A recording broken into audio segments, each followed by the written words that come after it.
Fresh news की सारी खबरें आप तक। अपना नाम और पोस्ट बता दीजिए पहले। संतराम दसों डेयरी फार्म का प्रधान। संतराम जी, पहले हाई कोर्ट से एक नोटिफिकेशन आई थी कि जितनी भी जैसे बलसपा हो गया और जहां हम बैठे हैं, यहाँ की जो कूड़ा घर है, यहाँ की जो भैंसें उनका कट्ठा खाती है और जिससे जो दूध देते हैं आसपास के जो बच्चे पीने वाले वो बीमार होते हैं, इसलिए इनको यहाँ से हटाया जाए। क्या मामला था ये, पहले ये बताइए। ये झूठ मामला है। भ्रष्ट एनजीओ हमको उस पर नज़र रखे हुए कि बड़े दूध माफियाओं से मिली हुई है जो यहाँ जहर बेचते हैं भारत के अंदर। उनको ये उजाड़, यहाँ किसानों को उजाड़ करके बताना चाहते हैं। चीफ सेक्रेटरी साहब ने भी और सब ने दिखा दिया कि हमारा पशु कूड़ा नहीं खाता। ये साहब जज साहब के नोटिस में ला दे चुके हैं सारी बात को। उनका कहना है कि कुछ गाय भी है जो खत्ते पे जाती है, खा लेती है। वो कौन से गाय हैं? गाय वो है आवारा गाय जो एमसीडी ला के छोड़ती है। वो गाय डेयरी फार्मों की नहीं है। वो गाय ला करके यहाँ छोड़ देते हैं। गौशाला वालों ने लेने से मना कर रखा है। उन गौशाला वालों के लिए एनजीटी कोर्ट में बता चुके हैं ये लोग। ये बार बार यहाँ हाई कोर्ट को मिसगाइड कर रहे हैं लोग एनजीओ वाले। दिल्ली में टोटल कितनी आपकी डेयरी फार्म है और टोटल कितने इसमें दूध वाले? 10 डेयरी फार्म है, इसमें 10,000 डेयरी फार्मर्स हैं। क्या मांग है अब आपकी? हमारी मांग है कि जो हमारी दिल्ली सरकार ने हमें पॉलिसी 18-19 में बनाई थी, हमारी पॉलिसी पास की जाए जिसमें सारे डिपार्टमेंटों के सहन है। अर्बन डेवलपमेंट है, डीडीए है, एमसीडी है, एनुअल क्रूल्टी है, तीनों ईडीएम एमसीडी वगैरह थी और जल बोर्ड है, सारे अधिकारी उसमें हैं। इसमें तो अब जैसे आप बैठे, आज भी धरने में बैठे, कुछ दिन पहले भी बैठे थे मांगों को लेकर, आपकी कोई दिल्ली सरकार या केंद्र सरकार से किसी मंत्री से बात की, मीटिंग हुई है? हमारी गोपाल राय जी से मंत्री से, डेयरी मंत्री जी से मीटिंग हुई है। उससे पहले भी उनसे हुई थी और अभी उन्होंने कहा है कि हम दिल्ली सरकार से वकील खड़ा करेंगे जो बताएगा कि हमारी पॉलिसी में काम सरकार दिल्ली सरकार काम कर रही है। और ये हमें आश्वासन दिया है कि 12 तारीख को जो हाई कोर्ट में डेट है वहाँ दिल्ली सरकार का वकील खड़ा होगा। आप भी पार्टी बने। क्या क्या आपको दिक्कतें आ रही हैं? हमें दिक्कतें आ रही हैं। 10 डेयरी फार्म तो आपके घोघा में सील कर दिए परसों इन्होंने, और 20 डेयरी फार्म कैंसिल कर दिए उन्होंने मदनपुर खादर में। 3 गाय खोल के लगे मदनपुर खादर से। एक की सिर्फ 5 भैंसें थी आपके यहाँ से घोघा डेयरी फार्म से। नाम था उसका अमीर सिंह बेचारे का, गरीब आदमी का। सिर्फ 5 भैंसों का वो मालिक था। 3 लाख की भैंस एमसीडी खोल के ले गई। ये हमारी मांग है, पशु ना खोल करके इन पर जातियाँ ना करें। और आज जब दिल्ली की आबादी जब डेयरी फार्म बसाया था तो 10 लाख आबादी थी दिल्ली की। आज दिल्ली की 3 करोड़ आबादी है। दिल्ली 1 करोड़ आबादी को झेलने वाली है, 3 करोड़ मनुष्य झेल रही है। आज यहाँ 200 डेयरी फार्म और नए होने चाहिए जो इन्हें परेशान कर रही है। और कोई छोटा मोटा काम हमने चेंज कर लिया, हिस्से बंटवारे में हिस्सा कम आया है तो ये छोटा मोटा काम नॉन पोल्यूशन वाला, बगैर प्रदूषण वाला काम कर लिया है तो उनको उस पॉलिसी के तहत सब कुछ उसमें है, उस पॉलिसी को पास किया जाए। अगर आपकी बात नहीं मानी जाती तो आगे आपका क्या कदम है? हम आगे गाय भैंस खोल करके हमें बांधेंगे सब अधिकारियों घर पर, गोबर ले जाकर डालेंगे हमें, जैसे पहले डाला है। हाईवे जाम करेंगे, सारे रोड जाम करेंगे, विधानसभा और सेंटर सब सरकार घेरी जाएंगी। नाम बताइए और पोस्ट बताइए। उपाध्यक्ष गाजीपुर डेयरी फार्म से हफीजुद्दीन मलिक मेरा नाम है।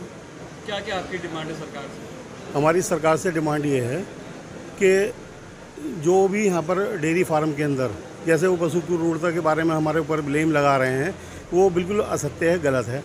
और जो गायें जिस चीज़ को दिखाकर वो कर रहे हैं, गायें चर रही हैं, चारा चर रही हैं, उल्टा सीधा चारा खा रही हैं, वो जबकि आवारा जानवर हैं। वो जानवर आवारा होने की वजह से वो बाहर हैं। जबकि हमारी जो डेयरी फार्म वालों की किसी भी गाय भैंस बाहर नहीं होती, वो डेयरी के अंदर होती है। जब वो डेयरी के अंदर है, वो मतलब उसका फिर हो ही नहीं सकता कुछ भी ऐसा उसे खाने को खिलाने का या कुछ इस तरीके से। लेकिन सबसे बड़ी बात जो है इसके अंदर में एक विशेष बात ये है कि जब डेयरी फार्म, ये बहुत पुराना बसा हुआ है, हमारा 76 से बसा हुआ है। जब ये आपातकाल की स्थिति में इसे यहाँ पर लाया गया था उस समय ये बियाबान जंगल था सारा। और जब दिल्ली शहर को सौंदर्यीकरण के नाम से इन लोगों ने वो किया था 76 के अंदर, श्री जगमोहन जी ने जब किया था, इसे रिलोकेट किया था दिल्ली शहर से, तो यहाँ पर डेयरी बसाई गई। 78 के अंदर एक दफ़ा यहाँ पर बाढ़ आ गई। बाढ़ आने में सबका सारा कारोबार सब तहस नहस हो गया। दोबारा हम लोग अपना वहीं पर चले गए तो फोर्सफुली फिर दोबारा कोर्ट का आदेश हुआ कि भाई हम तुम्हें सारी फैसिलिटी देंगे और देने के बाद ये सारा हम तुम्हें ये सारी व्यवस्था करके देंगे। उन्होंने दिया भी और बुलाया भी हमें यहाँ पर। बुलाया क्या कि हमारे यहाँ पे गाजीपुर डेयरी फार्म के अंदर ये वाक़या हुआ कि सन 926 डेयरी किसानों को 926 फ्लैट देने का इन्होंने वादा करके हमें यहाँ पर वापस लिया है। वापस ले आने के बाद में और बना भी दिए फ्लैट, लेकिन वो हमें नहीं दिए। अब स्थिति यह है कि गाय भैंस पालना एक ऐसी स्थिति है, इसमें 24 घंटे का काम है, 24/7 का काम है। इसके अंदर वहीं पर रहना पड़ता है। और ये कहते हैं पशुओं के साथ में आदमी नहीं रह सकता। तो उनकी देखभाल कौन करेगा? रात बेरात में भैंस खुल जाती है, उनको देखेगा कौन? और यहाँ पर हमारे यहाँ पर गोबर गैस प्लांट उन्होंने खुद ही बनाया हुआ था। गोबर गैस प्लांट की जगह पर इन्होंने बिजली घर बना दिया हमारे यहाँ पर। और हमारे यहाँ पर पशुओं का चारागाह था और तालाब था बहुत बड़ा, उसे सारे को गवर्नमेंट ने अपने कब्जे में ले लिया। लेने के बाद अलग अलग उसको क्या नाम है उसे बेच दिया, चारागाह और जो पशु तालाब था। जबकि चारागाह जो किसी भी रूप में कैंसिल या ख़त्म नहीं किया जा सकता कभी भी, उसको दिल्ली सरकार या इन लोगों ने एक कूड़े के पहाड़ के रूप में बदल दिया। और यहाँ पर हमारे गाजीपुर डेयरी फार्म की जो 205 एकड़ ज़मीन थी, उसके तरफ से हमें लेफ़्ट साइड से चारों तरफ दबाना चालू कर दिया। डेयरी फार्म में यहाँ पे मुर्गा मंडी भी यहीं पर ही दे दी, बकरा मंडी भी दे दी, भैंस मंडी भी दे दी। ये करके हमारा सारा सब कुछ, हमारी आबो हवा यहाँ की जो थी सारी, ये दूषित इन लोगों ने की है। हमारा इसमें कोई वो नहीं बनता। दूसरा जो हमारी ग्रीन बेल्ट थी, उसको ग्रीन बेल्ट हमारी जो थी उसको मेट्रो स्टेशन विनोद नगर के नाम से गाजीपुर को वो दे दिया। और देने के बाद उसमें इतनी ज़्यादा पानी की खिंचाई की कि हमारे वाटर लेवल की स्थिति तहस नहस हो गई।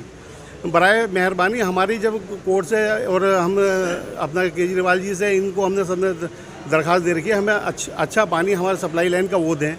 और बोरिंग पर ये लोग जैसे प्रॉब्लम क्रिएट करते हैं, जबकि वो भी फैसिलिटी अगर हमें मूलभूत सुविधा या पहले से दी थी, वो भी इन्होंने हमारी छीन ली है। जब बिजली घर लगाकर वो कर दिया, अब एमसीडी की जवाबदेही है गोबर को उठाने की। हमारी जो एमसीडी हमें जगह वो करेगी, कोर्ट का आदेश है कि एमसीडी तुम्हें जगह चिन्हित करेगी और आपकी जिम्मेदारी है उसको जहाँ पर वो कहें वहाँ पर डालना। अब आप क्या चाहते हैं? अब हम इस समय ये चाहते हैं कि हमें डेयरी वालों को किसी भी रूप में जो ऐसा रिलीफ मिले, किसी भी तौर पे हमारे भैंसों को, गाय भैंसों को परेशान ना किया जाए। और समय समय पर जो हमारी स्थिति जो हमारी मतलब हैं, जो हमें मूलभूत सुविधा पहले से दी गई थी, वो ख़त्म हमारी जो उन्होंने छीनी है, इनकी सुविधा हम चाहते हैं कि वो हमें रेगुलाइज वैसी सुविधा दें। और जो हमारा छोटा मोटा जो आदमी यहाँ पर कमरा बनाकर कुछ करके रह रहा है, या कोई काम किसी का डिस्टर्ब हो गया, किसी ने उल्टा सीधा छोटा मोटा काम कर लिया है नॉन पोल्यूशन वाला, उसे करने की इजाज़त दें।